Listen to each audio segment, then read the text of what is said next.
పుట్టిన పిల్లలకి చాలామందికి హార్ట్‌లో హోల్ ఉందంటారు. సో, అంటే ఆ హోల్ ఎందుకొస్తది అసలు? పెద్దగైన అది కొద్దీ that's a genetic thing again అండి. అది ఓకే. ఎంబ్రియోజెనెసిస్ అంటాము. మన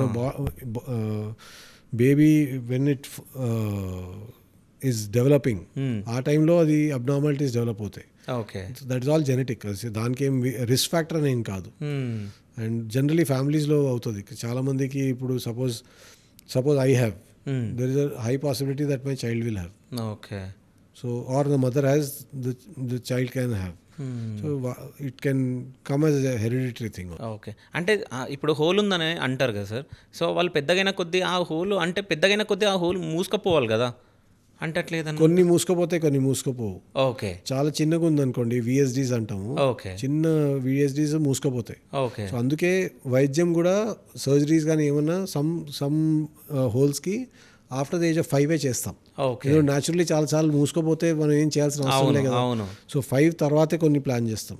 ఓకే. కొన్ని హోల్స్ ఉంటాయి, లార్జ్ హోల్స్ ఉంటాయి. Hmm. అది మనం తెలిసినప్పుడే చేయకపోతే పిల్లలు బతకరు లాంగ్ టైం. ఓకే. సో అది అప్పటికప్పుడే చేయాల్సి ఉంటుంది. So there are many variations దానికి. ఓకే.